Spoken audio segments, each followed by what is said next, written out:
Eu vou falar um pouquinho aqui de estudos da neurociência, né? Não sou uma pesquisadora, mas eu achei interessante trazer para vocês esse tema, porque ele dá algumas respostas interessantes para a gente, né? Do porquê que vale a pena nós nos motivarmos tanto a se preocupar com essa questão de como a gente trabalha, como a gente se comporta perante o outro, né? A neurociência ela tem estudado os efeitos de fazer o bem e tratar bem o outro, né? E através de pesquisas sobre empatia, gratidão e comportamento pró-social. Então, são coisas que às vezes a gente não para pensar, não para analisar. E eu estudando me remeteu a algumas situações que eu já vinha falando com equipes que já trabalharam comigo e situações que eu gostava de mencionar com a equipe e através dessa pesquisa que eu fiz, eu falei, caramba, é justamente isso mesmo, tá? Tá certinho a pesquisa. E dentro dessa pesquisa, o que gera pra gente quando a gente trata o outro bem, né? Quando a gente consegue gerar o bem-estar para o outro, né? A gente tem um sistema de recompensa, né? Isso é muito bom pra gente, porque a gente está tratando o outro bem, né? E isso também cria uma sensação positiva na gente e no outro, claro, que está recebendo, né? Gera na gente aumento de empatia e compaixão todas as vezes que a gente trata o outro bem. Gente, vamos lá. Não estou querendo dizer, né? Ai, Verônica tá falando, não nos conhece, tá querendo dizer que a gente trata o paciente mal. Não, não é isso. É porque, infelizmente, nos serviços de saúde, a gente vê, até por conta da rotina pesada, a gente vê as pessoas desanimadas ali, exaustas e desmotivadas. E aí isso gera o quê? Aquela coisa, aquela apatia, né, no atendimento. Só que isso acaba trazendo carga negativa, né? Então é isso que a gente tem que se conscientizar. Que quando a gente muda a nossa postura, quando a gente entende o benefício pra gente, da gente se esforçar, por mais que a gente esteja cansado ou desmotivado, e a gente ali pensar, caramba, se eu agir assim vai fazer bem pra mim, não vai fazer bem só pro paciente, né? Reduz o estresse, e aí fazer o bem e tratar os outros bem também pode ter efeito positivo em nosso bem-estar. E é verdade. E são efeitos positivos e duradouros. Alguém falou alguma coisa aí? Sim, Juliana, boa noite, Juliana. Juliana está dando boa noite. A Márcia diz o seguinte: eu trabalho em um laboratório, sou a gestora de qualidade. Às vezes tenho a sensação que nadei e morri na praia. Não, vamos lá, não pode ficar com essa sensação, não. Eu sei o que é isso, eu já vivi esse lado muitos anos, tá? Já fui gestora de várias clínicas, eu consigo entender esse seu sentimento, mas a gente precisa no dia a dia, principalmente a liderança, a gente precisa buscar uma motivação nossa para que a gente consiga transmitir essa motivação nossa para a equipe. Porque se a gente, enquanto liderança, se deixar bater, gente, isso é difícil, né? Porque a gente é humano. Não é porque a gente é líder que a gente não sofre, que a gente não fica triste e desanimado. Então, assim, é uma força que a gente precisa tirar sobre-humana enquanto liderança para a gente abraçar a equipe e não deixar a equipe cair. Só que também eu penso que é fundamental que a equipe também envolva o líder. Porque o líder pode sim estar desanimado e aí é legal quando tem ali alguém da equipe que fala, poxa, o que ela tem hoje? Hoje ela não tá legal. Vamos lá, vamos comprar um bombom para agradar ela. Então esse envolvimento de um proporcionar ao outro essas sensações positivas é fundamental. Não é a questão só quando está escrito atender, a consequência do atender bem o outro não é só atender bem o cliente, é a gente estar ali em conjunto, um tratando o outro bem. Gente, eu sei que isso não é fácil, porque você lidar ali naquela rotina, muitas mulheres juntas, eu sei como é tudo isso, mas a gente tem que se esforçar, né, para fazer o ambiente positivo. Fala, Dani. A Aline Duarte está aqui, disse que já trabalhou com você e que você é maravilhosa. Ai, obrigada. Ai, Aline. A Angélica diz o seguinte: a interação com os colegas é um pouco desgastante Sim. devido a querer se sobressair. apesar de pouco tempo de atuação. A Márcia diz, mas em outras ocasiões, depois de uma auditoria e o recebimento do certificado, eu me sinto muito grata. Ai, que legal. A Cláudia diz, é gratificante atender o paciente e resolver o problema dele, principalmente quando o paciente é idoso, não tem um parente para marcar o exame e o mesmo tem dificuldade. É isso aí. Tá aí o segredo. Quer dizer, ela ela já respondeu. Como faz bem pra gente quando a gente proporciona o bem ao outro, né, gente? A gente só precisa entender que a gente tem que proporcionar o bem não só para o paciente, mas para o colega. Acho que essa questão da disputa, do querer, eu sei mais. Gente, não existe eu sei mais. Cada um sabe um pouquinho e a equipe se completa. Eu entendo, a minha visão é que sempre vai haver espaço para as pessoas e quando não houver naquele local, vai haver em algum local. E um tem sim que ajudar o outro. Essa disputa é muito ruim, né, para o dia a dia. Mas vamos lá. Ficou claro, né, que o benefício, o pessoal já respondeu aí, que o benefício é nosso quando a gente trata o outro bem, né? E aí, repito, vamos focar também em tratar o colega bem, né? Em cuidar do nosso líder quando ele não está bem, cuidar do colega, porque todos nós temos problemas e a gente que lida com a recepção, com o atendimento, a gente tem uma missão muito forte ali, porque às vezes a gente não está bem, a gente pode ter um problema, pode estar com alguém doente na família, né? A pessoa pode estar com algum problema, com alguma depressão, enfim, com N problemas, e aí ela vai ali para aquela recepção, gente, e quando chega lá, parece assim, eu dizia que eu colocava minha fantasia, minha época de uniforme, eu dizia assim, eu vou colocar a fantasia, é você se vestir ali de algo e conseguir desempenhar o seu trabalho, mas a gente também tem dores, né? A neurociência mostra que fazer o bem e tratar os outros bem ativam circuitos reservados associados ao prazer, à recompensa, à empatia, à compaixão. Essas práticas têm efeitos positivos duradouros no cérebro, emoção, estresse e promoção do bem-estar emocional. Alguém falou alguma coisa aí, Dani? Sim. A Márcia completou dizendo que devemos tratar o outro como gostaríamos que nos tratassem ou que tratassem nossos pacientes. A Angélica diz, a colocação é saber separar o pessoal do profissional. Isso. E sim fazer a equipe funcionar. Isso aí. A Cláudia, ela coloca uma pergunta. Uhum. E quando o cliente não pensa assim, tratar bem e respeitar quem o está atendendo?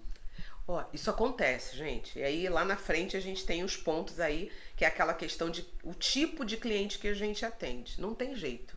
Nós fazemos a nossa parte. E uma coisa que eu sempre falei muito para a equipe, Dani, é assim, não importa o que o outro faz comigo, importa a minha postura com relação ao outro.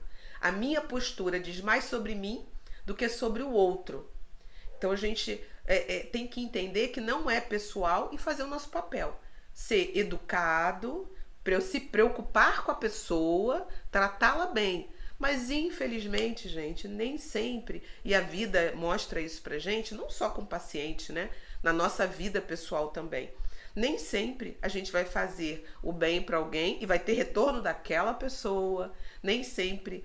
Até porque cada pessoa é uma pessoa. Tem pessoas que são mais amargas, tem pessoas que são fechadas, tem pessoas tão sofridas que elas se fecham e a defesa delas é atacar, né? Então, eu entendo esse sentimento, mas a gente faz o nosso. Vamos fazer o nosso bem feito, mantendo a postura, tratando aquela pessoa bem, formalmente ali, porque aí, repito, cada cliente é um cliente, a gente vai ver isso lá na frente, mas tem coisas que a gente já foge um pouco, né? O que a gente fazer não tem muito para onde correr, porque a resposta da pessoa diz sobre ela.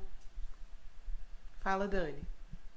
Ronaldo, seja bem-vindo, Ronaldo. Ele diz, sempre falo para os colaboradores que não sabemos o que o paciente está sentindo naquele momento. Se estão ali é por algum problema ou queixa. Sendo assim, atender da melhor forma. Sim, sim. Gente, vou contar uma historinha rápida aqui para vocês, dentro disso que a gente está falando. Eu estava passando na recepção, uma senhora bem vestida entrou, se dirigiu à recepção e a recepção avisou, a médica não veio. A moça se exaltou com a recepcionista, tá? Começou a falar alto, grosseiramente. Eu tive uma atitude que poderia ter sido negativa. Dani sabe disso. O que eu fiz, Dani? Quando eu vi ela exaltada, eu vinha passando. Eu parei e ela estava com o braço na recepção. Eu coloquei a mão no braço dela e falei, senhora, deixa eu tentar ajudar. Eu já sabia o que era, porque quando eu entrei eu já vi os gritos. E eu falei, olha, temos outros médicos. Gente, vê se o outro médico pode atendê-la. Ela veio de longe. Resolvido. Passou, ela gritou, foi uma situação chata, né? Porque a gente que está na recepção se envergonha quando o paciente grita, faz escândalo. Gente, o resumo da história é: quando essa moça saiu do consultório, que ela me viu lá fora, eu estava lá fora, ela segurou meu braço e chorou, Dani. Aí começou a contar a história dela. Eu deixei de trabalhar para cuidar do meu pai, a minha vida parou, eu perdi o marido. Gente, claro que a gente que está ali na recepção, a gente não tem nada a ver com a vida das pessoas. Mas isso tudo tem a ver com o que a gente vai falar aqui aos poucos, que é empatia, sabe? A gente tem que entender a dor do outro, é a dor do outro. Fala, Dani. A Márcia diz o seguinte, na maior parte das vezes o paciente não vai ao laboratório simplesmente por ir. Sim. Eles chegam muitas vezes preocupados com o que vão descobrir depois que pegarem o resultado. Sim, sim. A Juliana diz, sempre dou o meu melhor e conduzo a equipe. Estamos cuidando do amor de alguém. Isso é tudo para mim. Ai, que lindo.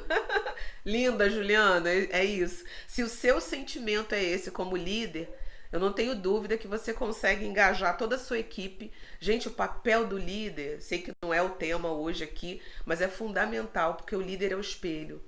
Ele consegue transmitir a postura dele, a visão dele, o comportamento dele, parece que aquilo irradia para a equipe. E quando tem a laranjinha podre, ela acaba se sentindo mal e ela tem que se afastar ou tem que ser afastada. Então, parabéns por esse pensamento e por essa forma de conduzir as coisas. Tratar o outro bem é benéfico tanto para quem oferece quanto para quem recebe.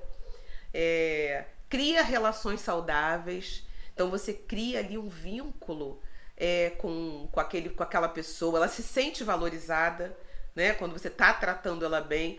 Gente, as pessoas estão tão habituadas a não serem bem tratadas que tem pessoas que até se espantam quando estão em uma clínica e tem um bom atendimento. As pessoas estão acostumadas a entrarem na clínica e a recepcionista está de cabeça baixa e dizer, ó, põe a carteirinha aqui. E aí tá assim, ó, gente. Mas não olhou, não teve o contato visual. Porque quando você tem o contato visual, você já consegue perceber quem é aquele cliente que está na sua frente. Na fisionomia, na fala. Você nem olhou, se você nem olhou e o cara já é aquele cliente complicado, ou o que está muito doente, o que está triste, o que está aborrecido, não importa. O contato visual já vai te dizer quem é esse paciente e já vai te dar um norte de como você vai lidar com aquele paciente. Então, quando você trata bem esse cliente, você já está gerando ali com ele uma conexão. Tanto é que eu tenho várias histórias de clientes complicados que gritaram, que fizeram confusão, que reclamaram e aquela pessoa que conseguiu conversar com esse cliente virou a referência dele. Do cliente voltar na clínica, engraçado que esse é o bom cliente, que é o que faz aquela confusão, porque é o cliente que não quer sair dali. Porque aí quando o cliente vai embora quietinho, gente, ele nem volta. Bem-estar emocional. Agir com paciência e compaixão em relação aos outros pode ter um efeito positivo no nosso bem-estar emocional, e é fato, né? A criação de um ambiente positivo, porque à medida que você consegue ter uma paz ali, né? E a equipe toda trabalhando em prol de um bom atendimento, você gera um ambiente positivo. Porque tem lugares que são pesados, gente. Você passa, tá uma recepcionista resmungando, ai, já vem aquele cliente, ai, não sei o quê. E, gente, isso gera uma carga negativa para todo mundo. Então, eu acho que o melhor caminho é esse, é a gente se vestir disso e absorver isso, porque isso só traz resultados positivos em inúmeros aspectos. Impacto na sociedade. Pequenos atos de bondade criam uma onda de mudança e inspiram outras pessoas a agirem de forma semelhante. Vou dar um exemplo para vocês também. Eu gosto muito de dar os exemplos, né? Eu trabalhei numa empresa onde a recepção não era clínica não, tá, gente? É um outro tipo de empresa. Tinha clínica, mas eu ia muito para essa parte administrativa. E tinha a recepção bem pertinho da porta. E eu me recordo que eu via pessoas de idade e cadeirantes chegarem, ninguém se levantava para abrir a porta.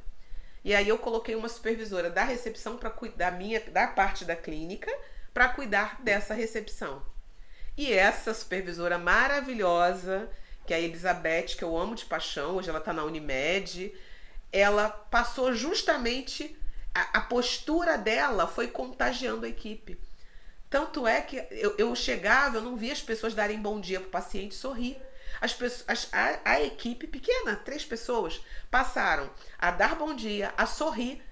Ela, em momento algum, falou, vamos fazer isso. O comportamento dela como líder naquele momento, o abrir a porta para o paciente idoso, para o cadeirante, fez com que as pessoas criassem esse senso. É o ambiente positivo, gente. Olha como uma coisa puxa a outra, né? Autodesenvolvimento, isso envolve desenvolver empatia, compreensão e habilidades de comunicação. Comunicação é tudo pra gente, né? Se a gente não conseguir se comunicar bem nem com o nosso colega, nem com o nosso cliente, a gente está perdido. Ao interagir de maneira positiva com os outros, a gente aprende a lidar com diferentes perspectivas e se tornar uma pessoa mais tolerante. E a gente precisa disso, né, na nossa